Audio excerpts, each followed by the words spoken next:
Hello दोस्तों, welcome back to my channel. दोस्तों, सूक्ष्म शिक्षण या माइक्रो टीचिंग का ये सेकंड पार्ट है और इस वीडियो से एग्ज़ाम में क्वेश्चंस आया था, वो मैं अभी दिखाता हूँ कौन सा।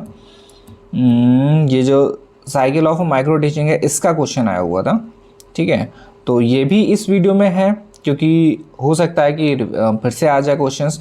और इसमें एक इम्पॉर्टेंट पार्ट ये भी है कि जो क्वेश्चंस थोड़ा सा इस पे कंफ्यूजन हो रही थी कि 45 है, 35 है, 36 मिनट वाला है, सूक्ष्म शिक्षण का जो अंतराल है उसका भी है। ठीक है, तो सबसे पहले हम लोग इसका जो शॉर्ट है, मतलब कि एक संक्षिप्त जो इतिहास है माइक्रो टीचिंग का, उसको पहले देख लेते हैं क्योंकि इस पे भी क्वेश्चन से पूछे जा सकते हैं। ठीक है, फिर जल्दी से वाला देखेंगे। सबसे पहले कि सूक्ष्म शिक्षण अध्यापन से प्रशिक्षण के क्षेत्र में एक नवाचार है जो कक्षा के एक नियंत्रित अभ्यास की प्रक्रिया करता है। फिर इसके बाद इसका जो विकास किया है स्टैनफोर्ड विश्वविद्यालय ने किया है, अमेरिका, 1961, और इसमें एलन, एचिसन व एवं बुश के संयुक्त प्रयास से फलस्वरूप हुआ।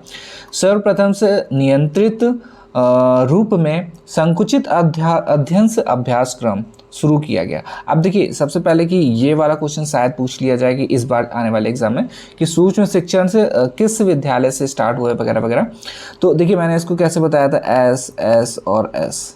ठीक है, तो स्टेफन विश्वविद्यालय से हो जाएगा सूक्ष्म शिक्षण एसएस और स्टैनफोर्ड विश्वविद्यालय एस। ठीक, तो इसको याद रखिएगा और ईयर तो याद ही होगा 1961, और इस पे फिर कौन सा मतलब कि कंट्री है, तो वो अमेरिका हो जाएगी। ठीक है, तो ये कुछ बेसिक चीज़ें हैं, वो याद रहें तो ज़्यादा सही है। और फिर इसके बाद क्या दिया गया था, छात्र अध्यापक जो 5 से लेके 10 छात्रों को एक छोटा सा पार्ट पढ़ाना है, तो वो मैं भी शायद आप लोगों ने स्कूल में करा हो, मतलब कॉलेज में। और अन्य अध्यापक विभिन्न प्रकार की भूमिका निर्वाह करते हैं। सन 1963, देखिए ये ईयर वाले मैंने पहले ही बताया कि इसको नोट डाउन कर लीजिएगा, में AWD एलन ने इस उपागम की विशद व्याख्या की तथा इसे सूक्ष्म शिक्षण की संज्ञा प्रदान की। इसीलिए सूक्ष्म शिक्षण का जो जन्मदाता माना जाता है वो किसको माना जाता है, AW या फिर AW राइट एलन को माना जाता है। ठीक है, और फिर इसके बाद कुछ बेसिक्स हैं, ये देखिए। सूक्ष्म शिक्षण अध्यापक प्रशिक्षण की एक प्रयोगशाली एवं वैश्लेषिक विधि है जिसके माध्यम से छात्र अध्यापकों में शिक्षण कौशल का विकास किया जाता है। और फिर वीडियो टेप रिकॉर्डिंग, जो रिकॉर्डर होता है उसका प्रयोग करके छात्र अध्यापक के शिक्षण से जो व्यवहार में वंचित परिवर्तन लाने के लिए अभ्यास किया जाता है। ठीक है, तो देखिए ये टेप जो वीडियो टेप रिकॉर्डर होता है इसलिए यूज़ करेंगे कि जिससे कि कमियां निकाल सकें नहीं, जो कमियां हैं वो बाद में आपको रिकॉर्डिंग के थ्रू आपको दिखा सके कि हाँ ये आपकी कमियां हैं, ऐसे आपको करना है। फिर इसी से वो फिर नेक्स्ट टाइम जब भी जाएगा तो वो मतलब कि अच्छे से करेगा। ठीक, वो गलतियां ना हो, कुल मिला के ये कि रिपीट कोई भी गलती ना करे। फिर इसके बाद दिया गया है, ऊपर था 63, तो यहाँ पे आ जाएगा 65 में। हैरी गैरिसन ने शिक्षण सामर्थ्य टीचिंग कॉम्पिटेंस के क्षेत्र में काम करते हुए एक दीपिका ठीक है गाइड की रचना की, जिसे स्टैनफोर्ड शिक्षण सामर्थ्य अरहरण दीपिका कहकर संबोधित किया जाता है। ठीक है, तो ये इंपॉर्टेंट ईयर है, प्लस क्या है वो भी देखिएगा। और फिर इसके बाद है 1966 में ओरम, और सन 1967 में क्लेनवैश, सन 1971 में मैगजीन मैकलीज तथा अनवन आदि अनेक शोधार्थियों ने अपने शोध पत्रों के आधार पर सारे विश्व को आकर्षित किया। ठीक है, तो ये हो गया। और बाकी ये इंडियंस के बारे में दिया गया, उनको भी देख लेते हैं। जो भारत में 1967 में DD तिवारी ने सूक्ष्म शिक्षण शब्द का प्रयोग शिक्षण से प्रशिक्षण के क्षेत्र में प्रारंभ किया। ठीक है, उनके उपरांत उसके बाद क्या क्या किसने करा वो देख लेते हैं।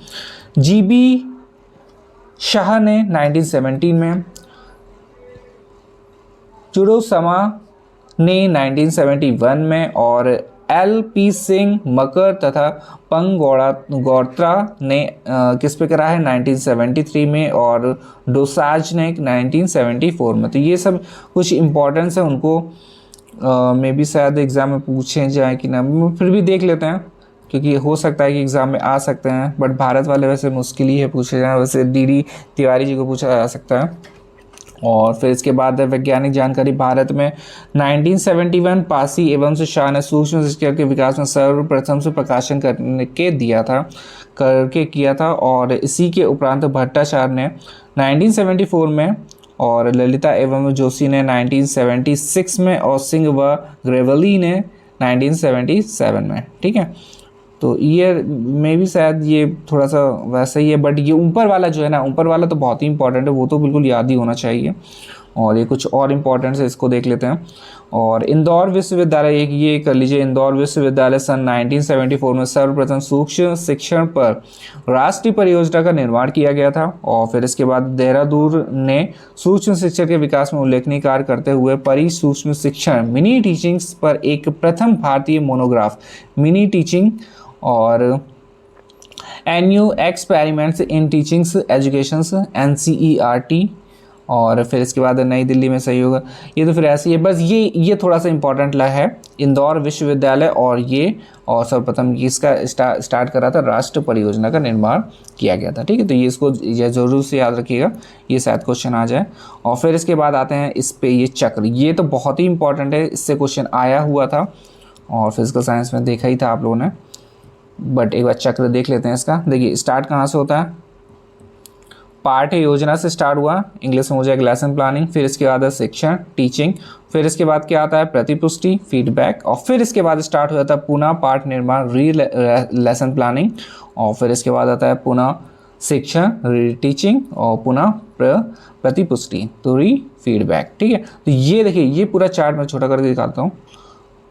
हाँ, ये पूरा चार्ट बहुत ही इंपॉर्टेंट है, क्लिक कर लीजिए और इसको याद कर लीजिएगा। ठीक है, और मे भी शायद क्वेश्चन इस बार भी पूछा जाए, कल वाले एग्जाम में या आने वाले एग्जाम में भी पूछा जा सकता है। ठीक है, और फिर इसके बाद आगे देखते हैं। हाँ, इसके बाद ये जो थोड़ा सा इंपॉर्टेंट था वो है, ये देख लेते हैं। सूक्ष्म शिक्षण समय अंतराल, जो time duration of micro teaching है, सूक्ष्म शिक्षण समय अंतराल के संदर्भ में मतभेद पाया गया है। स्टैनफोर्ड जो विश्वविद्यालय है तथा DAV कॉलेज देहरादून के शोधार्थियों ने अपने अपने ढंग से पूर्ण शिक्षण जो सूक्ष्म शिक्षण समय अंतराल को प्रदर्शित किया। ठीक है, तो अलग अलग लोगों ने अलग अलग तरीके से करा है। तो स्टैनफोर्ड का भी देखेंगे, फिर इसके बाद DAV का देखेंगे, फिर इसके बाद जो अभी करंट में चल रहा है उसका देखेंगे। ठीक है, तो स्टैनफोर्ड जो विश्वविद्यालय है उनका था ये, उनका क्या था, ये टाइम पीरियड दिया हुआ था पूरा। ठीक है, और ये हो गया। तो शिक्षण चरण जो था इनका 5 मिनट का था, और मूल्यांकन चरण था 10 मिनट का, पुनः पाठ निर्माण चरण था 15 मिनट का, और पुनः शिक्षण चरण है 5 मिनट का, और पुनः मूल्यांकन कितना हो जाएगा 10 मिनट का। ठीक है, तो टोटल इनका जो बन रहा था स्टैनफोर्ड का वो कितना था 45 मिनट का। मगर यहाँ पे जब इनका DAV कॉलेज वाला जो आया देहरादून में जो है, उनके अंतराल में क्या था, शिक्षण जो चरण था वो 6 मिनट का था, प्रथम मूल्यांकन चरण हो जाएगा 4 मिनट का, पुनः पाठ निर्माण चरण था 15 मिनट का, और पुनः शिक्षण चरण था कितना 6 मिनट का, और पुनः शिक्षण पूरा मूल्यांकन जो चरण था वो 4 मिनट का था। तो इनका जो ओवरऑल टाइम बना था वो कितना था 35 मिनट। ठीक है, तो स्टैनफोर्ड का कितना था 45 हो जाएगा, और DAV का कितना हो जाएगा 35 होगा। बट अब क्या है, प्रेजेंट टाइम में जो चल रहा है वो ये है, जो शिक्षण सत्र है वो कितना हो जाएगा 6 मिनट का, प्रतिपुष्टि हो जाएगी 6 मिनट की, और पुनः पाठ निर्माण हो जाएगा 12 मिनट का, पुनः शिक्षण सत्र है 6 मिनट का, और पुनः प्रतिपुष्टि सत्र है वो 6 मिनट का। ठीक, तो आपको खाली बस ये याद रखना पुनः पाठ निर्माण। ठीक है, वो क्यों, क्योंकि 6 × 2 हो जाएगा 12 हो जाएगा, बाकी सब 6 का है, और ओवरऑल कितना हो जाएगा 36 मिनट। ठीक है, तो इससे आप लोग याद करेंगे तो मेरे ख्याल से ज़्यादा सही रहेगा। तो याद करने वाली कोई वही नहीं है कि उससे पुनः पाठ निर्माण आपको याद करनी है, बाकी सब 6 ठीक है। अगर क्वेश्चन आ भी जाता है इससे कि एक एक उठा के भी पूछ लेते हैं तो भी आप लोग करेक्ट कर लेंगे। ठीक, तो बस ये 3 चीज़ें इंपॉर्टेंट थी, मे भी शायद क्वेश्चन आ जाए, और आने के बाद अगर आ गया तो फिर बहुत ही बल्ले बल्ले हो जाए क्योंकि आप लोगों ने पढ़ा है। ठीक है, तो स्टैनफोर्ड का कितना हो जाएगा 45 मिनट है, DAV कॉलेज का कितना हो जाएगा 35 मिनट है, और जो प्रेजेंट टाइम में चल रहा है वो कितना हो जाएगा 36 मिनट है। ठीक है, तो ये हो गया हमारा माइक्रो टीचिंग का, जो बिल्कुल सारे जितने भी इंपॉर्टेंट पार्ट्स हैं और वो मैंने करवा दिए। अब क्वेश्चन पे डिपेंड है कि कौन सा क्वेश्चन कैसा क्वेश्चन आएगा, ठीक है। तो ये हो गया हमारा। अब नेक्स्ट वीडियो में हम लोग और भी इंपॉर्टेंट क्वेश्चंस को देखेंगे। अभी देखना है कि कौन, देखिए ये सारा जितना भी मटेरियल है ना, ये सारा मैं बुक से दे रहा हूँ। इजी नोट में देखिए, अब वही मान के चलिए कि बुक हो गई मेन, फिर उसकी समरी होती है इजी नोट, और फिर से और छोटा कर देंगे तो आ जाता है एमसीक्यू में, ठीक है, जो इस बार आई है एमसीक्यू बुक। तो कोशिश मेरी यही है कि बुक से जो, क्योंकि बुक में बहुत ज़्यादा मटेरियल है और इम्पॉर्टेंट मटेरियल है, और आप लोगों ने क्वेश्चन देखे ही है कि बुक से मतलब कि थोड़ा सा ये है कि एक्स्ट्रा फैक्ट पूछे जा रहे हैं, तो इसलिए फिर ये वाला बुक से स्टार्ट करा है, ठीक है। तो इम्पॉर्टेंट पॉइंट से आप लोग देखते रहिए, बाकी फिर देखा जाएगा जो भी एग्ज़ाम में पूछा जाएगा वो वहीं पर पता चलेगा वो तो, ठीक है। तो चलिए मिलते हैं नेक्स्ट वीडियो, धन्यवाद।